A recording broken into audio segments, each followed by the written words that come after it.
Hey guys, welcome to Crazy Days. It's always going to be one of those crazy days around here where I have to cook on top of whatever else we're doing.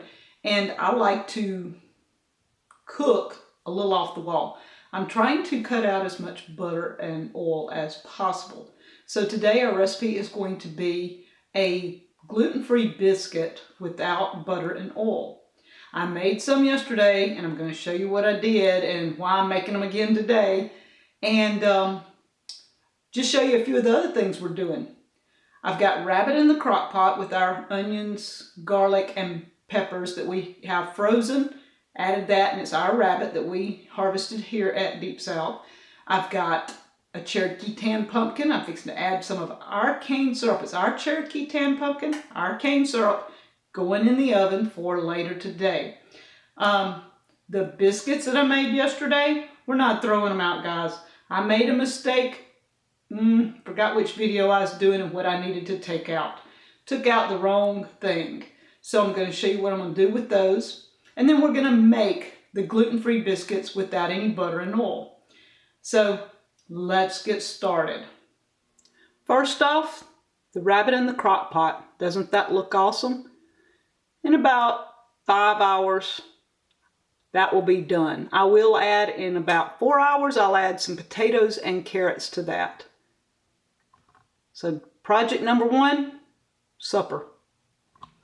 Project number 2, Cherokee tanned pumpkin. Danny has already took the seeds out. I've done washed it. All I'm going to add to it is some cane syrup. Just about probably half of a cup of cane syrup. And I just roll it around some, let it just kind of get on the sides. Put the top back on. And we're going to pop it in the oven for about 30 minutes. And I'll show you how I test it in a little bit. But right now, Cherokee tan pumpkin, project number 2. These are the biscuits from yesterday. They didn't rise. Problem was, I used everything to get rid of the butter and oil. I forgot to add baking powder. My fault. But they taste good. So this is what we're going to do with the biscuits. Danny did eat one this morning, but as you can see, they're packing. I'm just going to crumble it up. We're not throwing these out because they taste good. I'm crumbling them up in a dish here. And we use what we have available at Deep South. I had to go shopping this morning, so I went to the cellar and picked up items. I went to the freezer and picked up items. And the pantry. And I'm going to show you some of the things that at Deep South we have here in our shopping haul, our grocery haul. I guess people like grocery hauls. So this is what we're going to do. All right, these are the biscuits. And I learned this from Julianne at Dirt Patch Heaven. When she was here, cookies don't work really well, don't taste that good. Make something new out of them. So this is what we're going to do. Let me wash my hands. Okay, in the cellar, peach jam from 2013. Okay, it's a little watery. We didn't use a lot of sugar in our jams, and so they did not gel like they should have. It's a little more watery. So we use our peach jam for peach whatever we need a peach something for. So this is 2013. We're going to open it. Smells like peaches. I'm simply going to pour this over our mixture here. I'm not adding anything else. We already have all the ingredients except for a baking powder. And I'm not looking for this to rise. And again, I checked. Everything smells pretty good. I checked the lid to make sure there's nothing growing, because these were 2013. That was the year Danny and I married. Okay, what I'm doing is making a peach cobbler, basically, with our leftover biscuits that did not rise.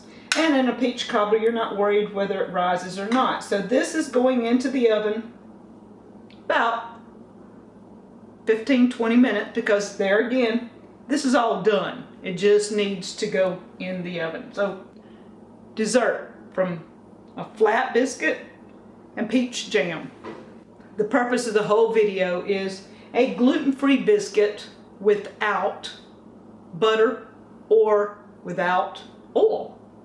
So here, as you can see here, I have my almond flour and my coconut flour. I have to order these.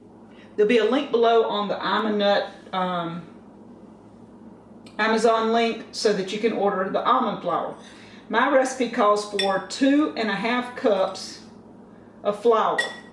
So I'm using almond flour, and I put 2.25 cups of almond flour, and not quite even, a little over 1/4 cup of coconut flour, because coconut flour is kind of a binder. All right, it calls for bacon powder, and I save my cans because I add my own baking powder to it. You can use cream of tartar and baking soda and make your own. So we have already added that and the salt to our flour.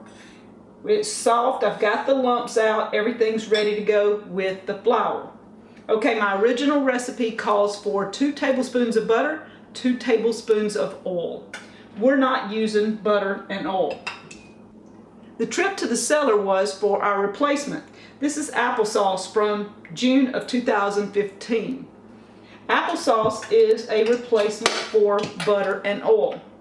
Okay, I'm checking the lid, smelling, looking good.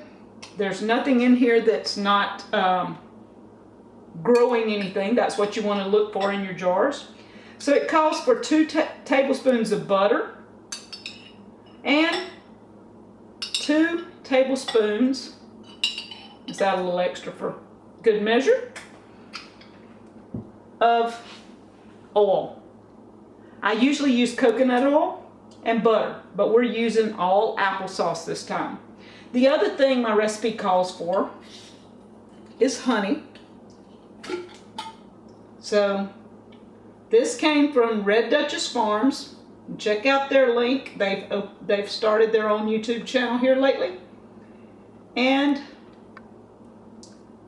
doing a great job. So the honey came from Red Duchess Farms. I went to the freezer, got some of my frozen eggs out, and we're going to add, it calls for 2 eggs. We're going to add probably most of this. This is actually 3 eggs, and I do not want to overdo. So we're adding approximately 2/3 of that. That's our ingredients for our biscuit. We're going to mix it up. And with biscuits, you just want everything moist and manageable. I do not roll these out and make biscuits like most people. I do them kind of like my granny used to. I don't have flour on my hands, but when I get it done, I take a spoonful. This is what I do. I make a biscuit. And I have my little pan here. Put that biscuit in there. So this is what we're doing. We're going to try the biscuits a second time with applesauce. These are gluten-free, no butter, no oil biscuits. Isn't that pretty awesome? And we have our own applesauce here, but you can buy applesauce and things like that. If you don't have your own, buy apples and make your own applesauce, whichever direction you have to do it. Deep South is just blessed to have our own apples. And every year we make more applesauce. And if you know me, I am one that wants to learn to cook without all the modern stuff until my girls are producing milk and I can make my own butter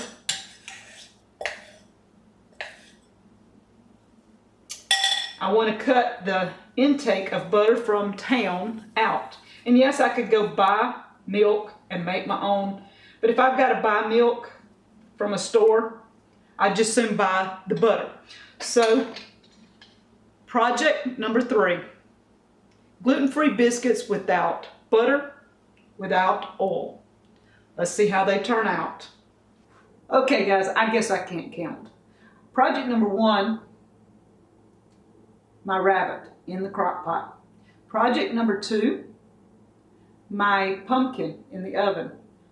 Project number 3, the peach cobbler in the oven from the biscuits that flopped because I didn't put baking powder in them. Project number 4, because I can't count, is the new biscuits. So let's see what all this turns out to be like.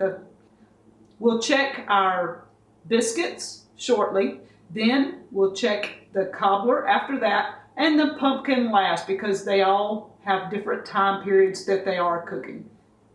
One of yesterday's projects was to make a cake, gluten-free, without oil, and so that's what I did. I made an almond cake and used the applesauce in place of the butter and oil that the cake called for. So this is almond flour, eggs, a little sugar, the applesauce with the salt and the baking powder in it. This stuff's awesome, guys. It is really, really good. It makes a good cake. It's not packy. It rose well because I did add the baking powder. And Danny and I love it. It has a little bit of an applesaucey taste and makes a great gluten-free cake without butter and oil. Okay guys, project number 4 is out of the oven first. And I'm gonna see, I mean, they did rise some. They're not packy, I don't think. This is one of the smaller biscuits. You see it browned on the back and it looks well. And look, flaky. Well, I don't know if you call it flaky, but it's not packy. Let's see if the taste is moist. I think Danny will be okay with that. These are awesome. So our biscuits without butter or oil are, there we go. Okay, we have our Cherokee tan pumpkin out, and this is how I tell if it's done. You see, it just punches in. It cooked about 40 minutes, 45. So it is hot and done. You see the steam coming out. And Danny kind of cut it in a heart shape, so I think I have a Valentine's pumpkin. What do you guys think? It's pretty awesome. So our pumpkin is done. Our peach cobbler is done, but it's extremely hot. I'm gonna let it cool for a while, but doesn't that look awesome? I don't know what it actually tastes like, but I'm gonna get a little bit and see, but I know it's hot. It's not bad. It's kind of like a crumbly something with peaches. It's gonna be a good peach cobbler. Would probably be awesome with some ice cream once it cools. And our gluten-free biscuits using applesauce instead of butter and oil turned out awesome. Our cake using applesauce instead of butter and oil turned out great. So if you need a substitute for butter and oil, try applesauce. Thank you guys from Crazy Days.